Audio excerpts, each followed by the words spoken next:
Wikingerfrauen, Kriegerinnen, Skjaldmær oder Hüterinnen des Heims. Die Wahrheit über Rolle und Rechte der Frau in der skandinavischen Gesellschaft. Das Echo der Schildmaiden. Mythos und Faszination. Das Bild ist kraftvoll, fast ikonisch und hat sich tief in das moderne Bewusstsein eingebrannt. Eine Frau, das Haar zu einem wilden Zopf geflochten, die Augen kalt wie der nordische Stahl, den sie in der Hand hält.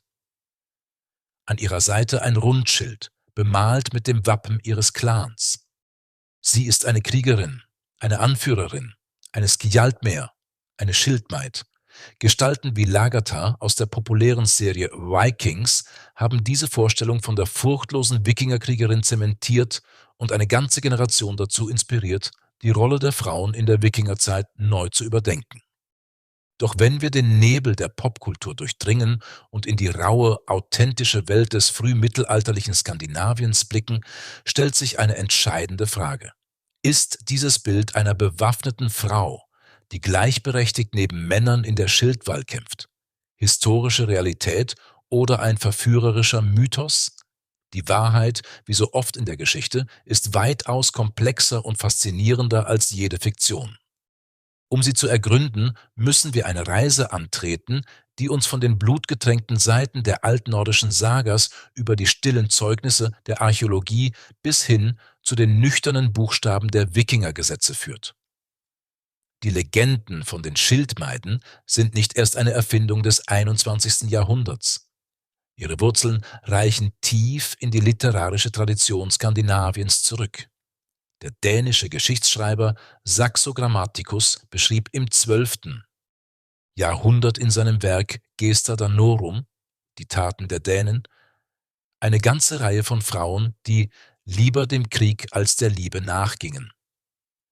Er berichtet von Frauen, die sich in Männerkleidung hüllten, die Waffenkunst erlernten und ihr Leben dem Kampf widmeten, um nicht durch ein Leben in Luxus und Muße verweichlicht zu werden. Seine Beschreibungen sind lebhaft und dramatisch.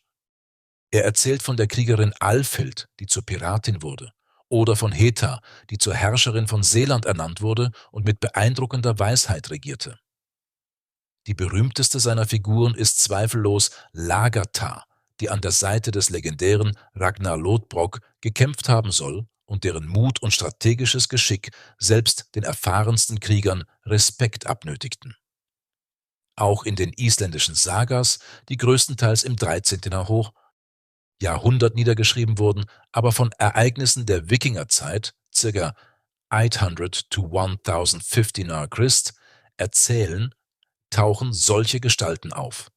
In der Hervarar-Saga Oke-Heidreks finden wir die tragische Figur der Hervor, die das verfluchte Schwert Tyrfing aus dem Grab ihres Vaters birgt und als Wikingerführerin unter dem männlichen Namen Hervarder Raubzüge unternimmt. In der Völsunga Saga ist es Brünnhildr, eine Walküre, die von Odin zur Strafe in einen irdischen Schlaf versetzt wird, umgeben von einem Feuerring und die als eine der stärksten und unnachgiebigsten Figuren der nordischen Mythologie gilt. Diese Erzählungen sind packend und inspirierend. Sie malen das Bild einer Gesellschaft, in der die Grenzen zwischen den Geschlechtern fließend sein konnten und in der Mut und Willensstärke mehr zählten als das biologische Geschlecht. Doch hier ist Vorsicht geboten. Die Saga-Literatur ist keine objektive Geschichtsschreibung. Es sind epische Erzählungen, die oft mündliche Überlieferungen mit mythologischen Elementen und literarischer Fiktion vermischen.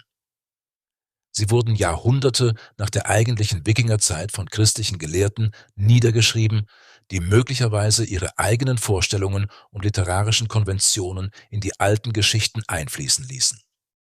Die Schildmaiden der Sagas könnten ebenso gut literarische Tropen sein, ein Echo der mythischen Walküren, jener übernatürlichen Wesen, die gefallenen Krieger für Odin vom Schlachtfeld erwählen, oder eine skandinavische Variante der klassischen Amazonenmythen. Die Frage bleibt also bestehen: Gab es sie wirklich? Standen Frauen tatsächlich in der Schlachtreihe, spürten den eisernen Biss einer Axt und den Schock eines auf ihren Schild treffenden Speers? Um diese Frage zu beantworten, müssen wir die schillernde Welt der Literatur verlassen und uns dem Fundament der Wikingergesellschaft zuwenden: dem Hof, der Familie und dem Gesetz.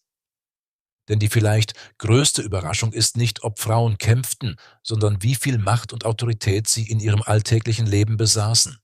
Eine Macht, die oft nicht durch ein Schwert, sondern durch einen Schlüsselbund symbolisiert wurde. Die wahre Geschichte der Wikingerfrau ist keine einfache Geschichte von Krieg oder Frieden, von Schwert oder Spinnrocken. Es ist eine Geschichte von Rechten, Pflichten und einer bemerkenswerten sozialen Stellung, die sie von den meisten Frauen im frühmittelalterlichen Europa abhob.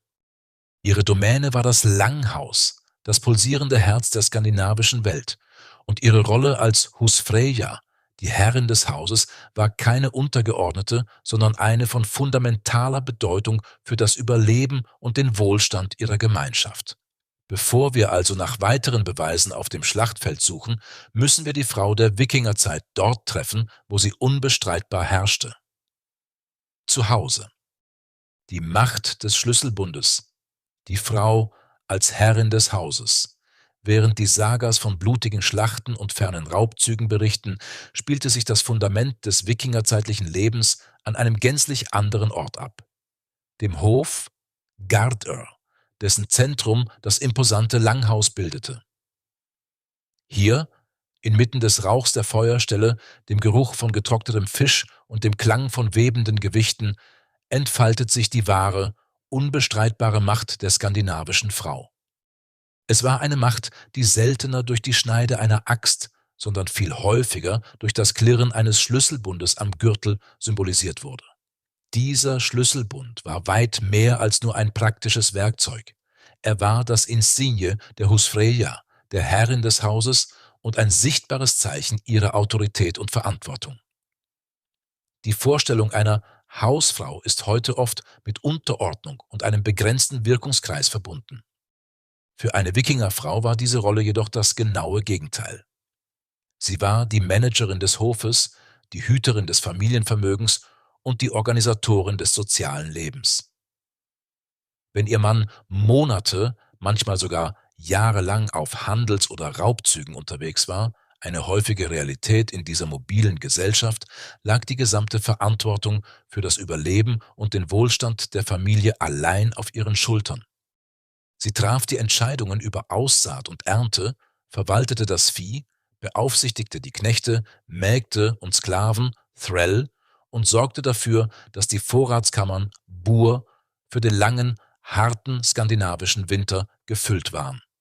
Die Schlüssel, die sie trug, öffneten die Truhen, in denen nicht nur Lebensmittel, sondern auch kostbare Güter wie Silber, Schmuck und importierte Waren gelagert wurden.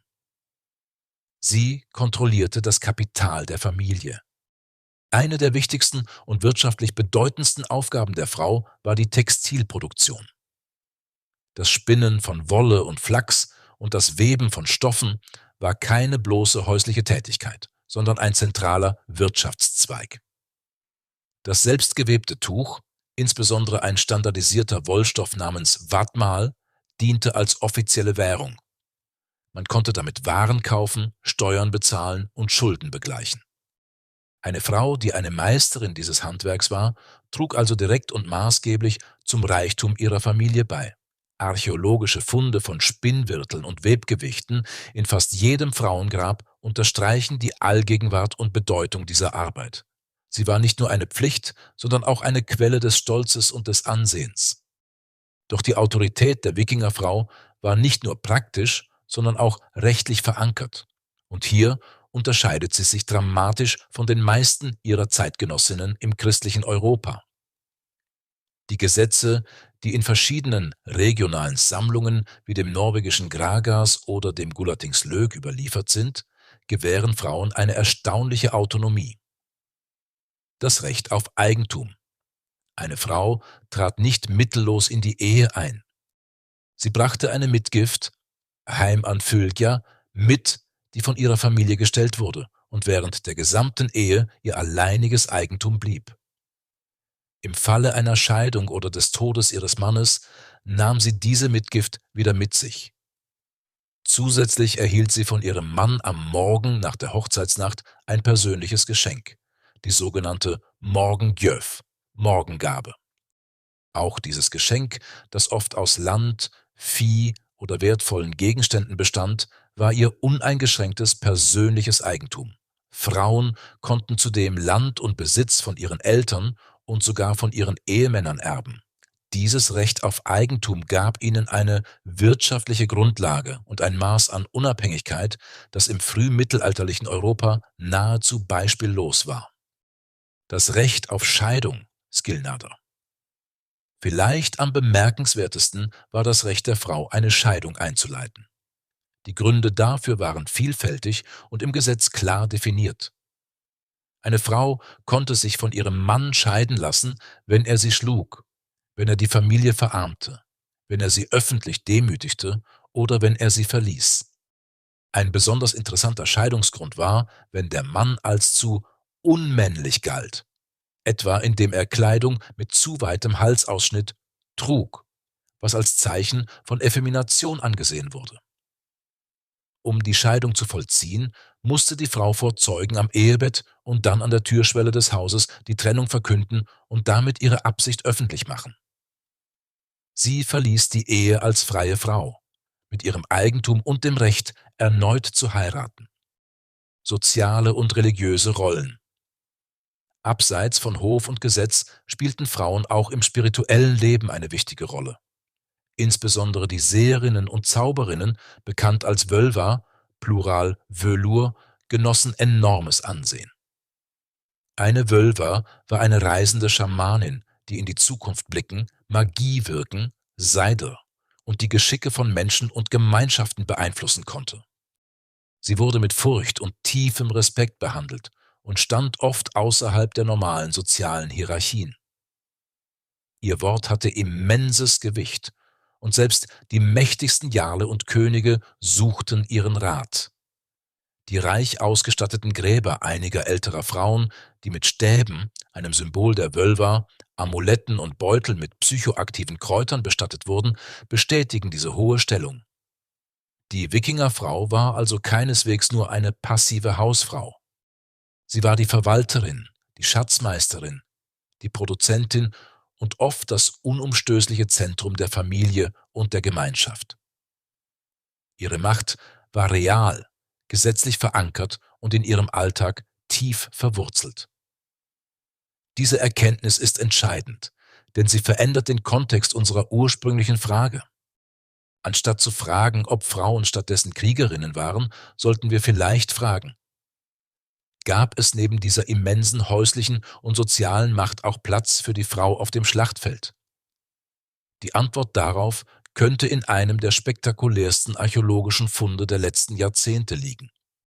Das Grab von Birka und das Flüstern der Runen, die archäologische Evidenz. Wir haben festgestellt, dass die Frau der Wikingerzeit eine Säule der Gesellschaft war, mit bemerkenswerten Rechten und einer immensen Verantwortung ausgestattet.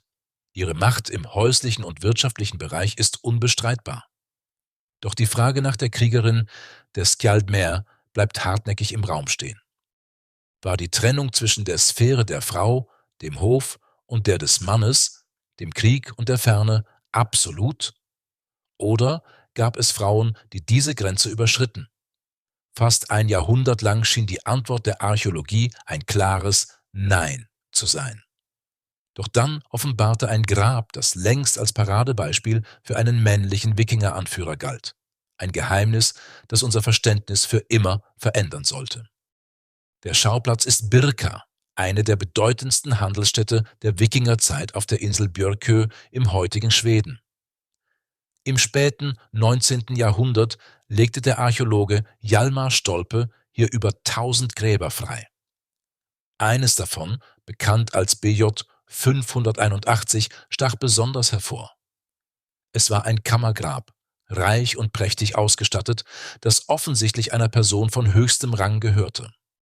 Der oder die Verstorbene war im Sitzen beigesetzt worden, umgeben von einem Arsenal, das jedem Krieger zur Ehre gereicht hätte. Ein Langschwert, eine Axt, ein Sachs, ein einschneidiges Kurzschwert, Speere, panzerbrechende Pfeile und 2 Schilde.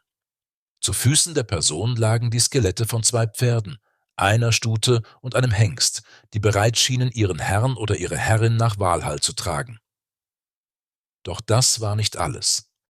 Auf dem Schoß des Skeletts lag ein Satz Spielsteine und ein Spielbrett für Hannover Tafel, ein strategisches Brettspiel, das oft als Wikingerschach bezeichnet wird. Die Anwesenheit dieses Spiels war besonders bedeutsam. Es galt nicht nur als Zeitvertreib, sondern als Übung in Taktik und Strategie. Ein Attribut, das man mit einem militärischen Anführer, einem Jarl oder einem Herrsir in Verbindung brachte. Über ein Jahrhundert lang gab es keinen Zweifel. Hier lag ein mächtiger Wikingerkommandant begraben. Das Grab Beo 581 wurde zum Inbegriff des männlichen Kriegerideals. Die erste Ahnung, dass etwas an dieser Interpretation nicht stimmte, kam in den 2000er Jahren, als die Osteologin Anna Källström die Knochen erneut untersuchte. Merkmale am Becken und am Kiefer deuteten stark darauf hin, dass das Skelett weiblich war. Ihre Schlussfolgerung sorgte in Fachkreisen für Aufsehen, wurde aber von vielen als kontrovers abgetan. Kritiker argumentierten, die Knochen könnten durcheinander geraten sein oder die Merkmale seien nicht eindeutig. Die Vorstellung eines männlichen Kriegers war zu tief verankert. Der endgültige Beweis kam 2017 und schlug ein wie ein Blitz.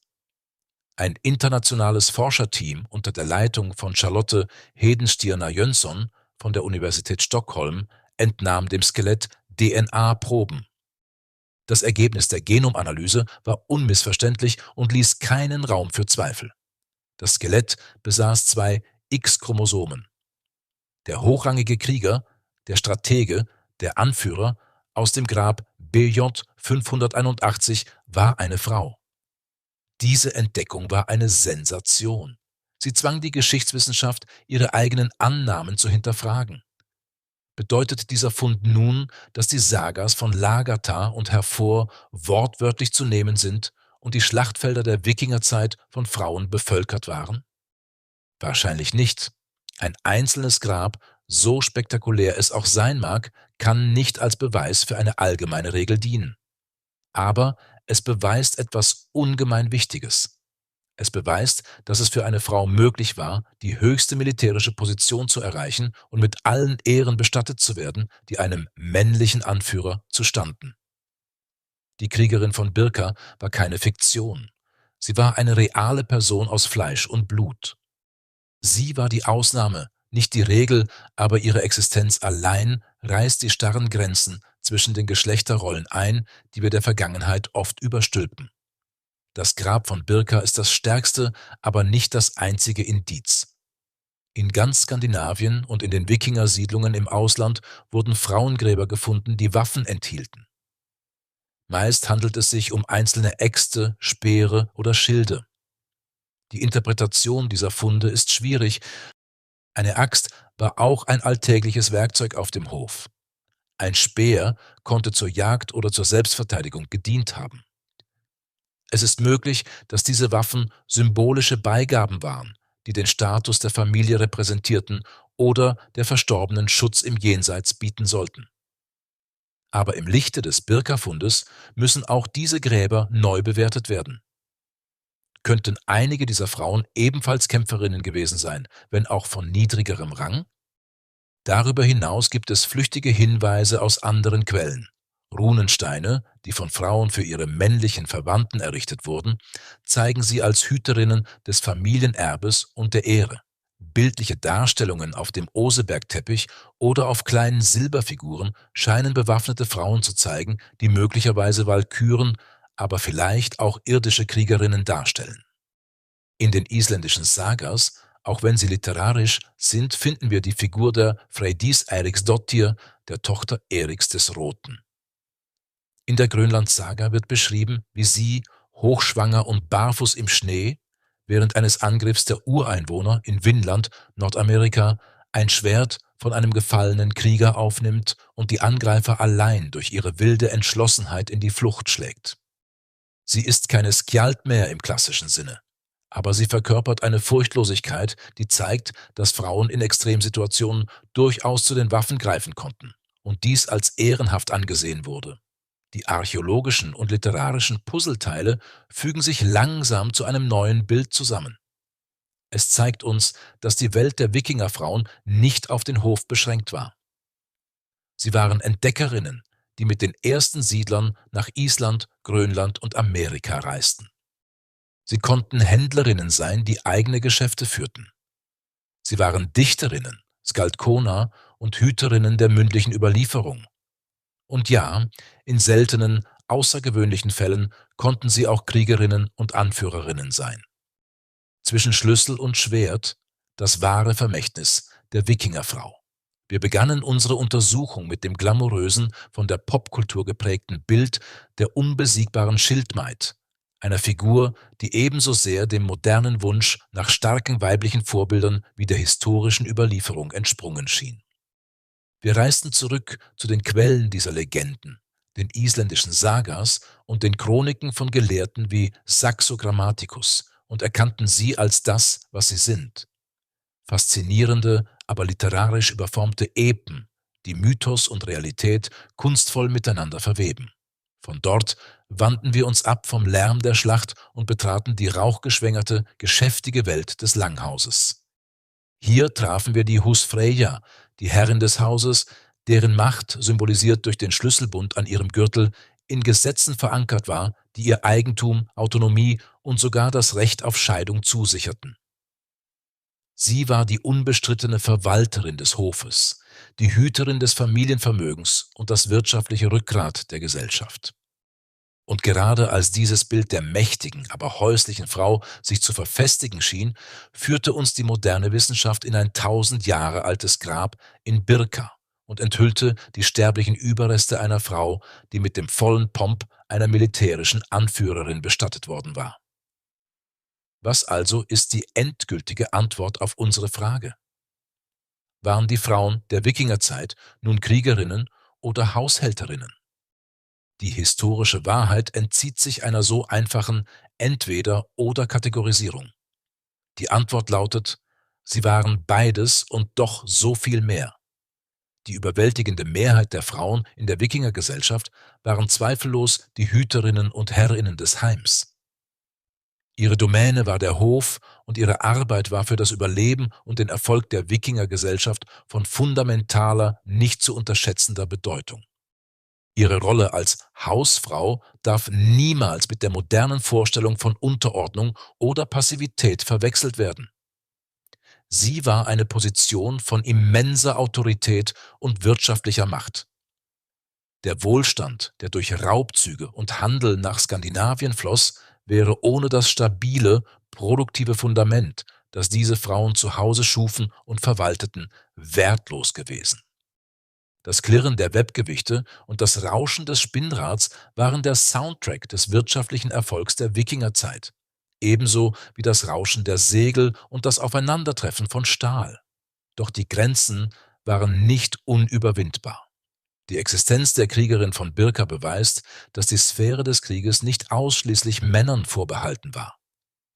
Es war für eine Frau möglich, diesen Weg zu beschreiten und darin den höchsten Respekt und Status zu erlangen.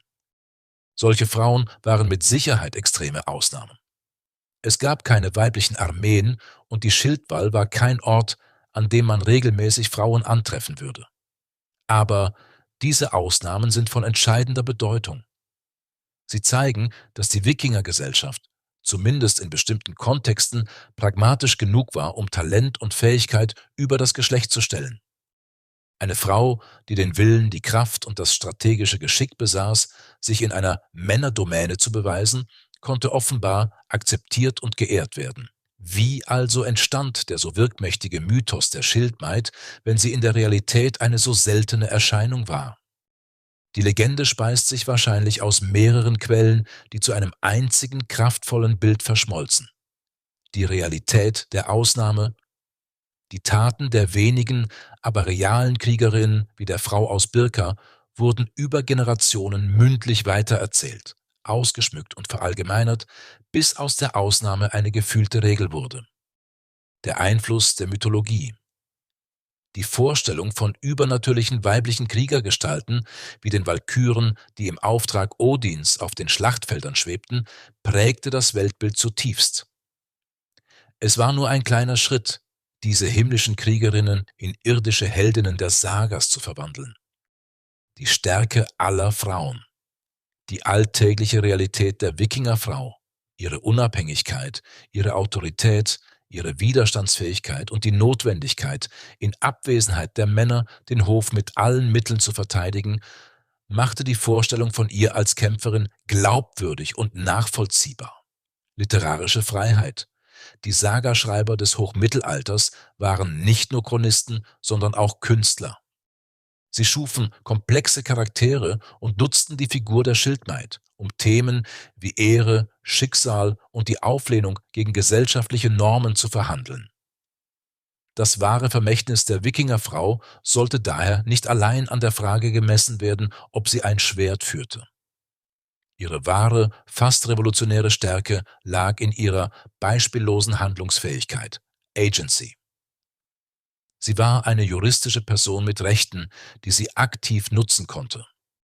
Sie war eine Wirtschaftsakteurin, deren Arbeit und Verwaltung Wohlstand schuf.